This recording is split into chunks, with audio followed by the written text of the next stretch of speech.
இந்த நல்ல வெயிட்டான பேக்கை தூக்கி நான் ஏர்போர்ட் போகிறேன்.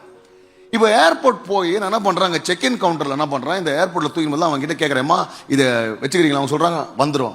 நீங்கள் எங்கே போகிறீங்க? நான் லாஸ் ஏஞ்சலிஸ் போகிறேன். வந்துருமா? அவங்ககிட்ட வந்துடணுன்னா அவன் என்ன பண்ணுறான், என் பேக்கை தூக்கி போடுறான். பேக்கை தூக்கி போட்டாச்சு, நான் போயிட்டேன். இப்போ ஃப்ளைட்டில் ஏறி உட்காந்துட்டு எனக்கு என்னன்னா, பேக்கேஜ் வந்துருமா பேக்கேஜ் வந்துருமா பேக்கேஜ் வந்துருமான்னு டவுட் பண்ணிக்கிறேன். அது மட்டும் இல்லை, ஏர் ஹோஸ்டஸ் வராங்க, எங்க பேக்கேஜ் வந்துருமா? சார் வந்துடும் சார். திருப்பி வராங்க, பேக்கேஜ் வந்துருமா? சார் வந்துடும் சார். இப்போ என்ன ஆகுது, எனக்கு பேக்கேஜ் வந்துருமான்ற டவுட்டில் நான் என்ன பண்ணுறேன், அவன் கொடுத்தா நல்ல எமிரேட்ஸ் ஃப்ளைட்டில் நல்ல சாப்பாடு கொடுத்துறான், மீல் கொடுத்துறான்.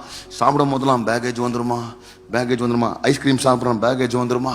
ரைட்டா, என்னால் என்ஜாய் பண்ணவே முடியல. முன்னாடி நல்ல என்டர்டெயின்மெண்ட் சிஸ்டம்லாம் இருக்குது, எதுவுமே பார்க்க முடியல. ஏன்னா என் பேக்கேஜ் வந்துருமா என் பேக்கேஜ் வந்துருமா. கொடுத்தவங்க மேலே எனக்கு நம்பிக்கை இல்ல.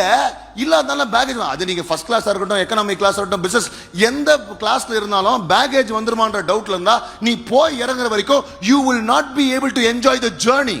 ஆனா போய் இறங்கினா வர வேண்டிய பேக்கேஜ் வந்து சேரும். நான் ஒவ்வொரு தடவையும் ஜெபம் பண்ணும்போது நான் என்ன பண்றேன்னா, ஒரு time I throw this into God's hands.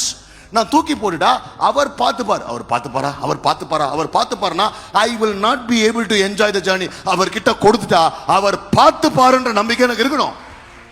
Our பார்த்துப்பார்.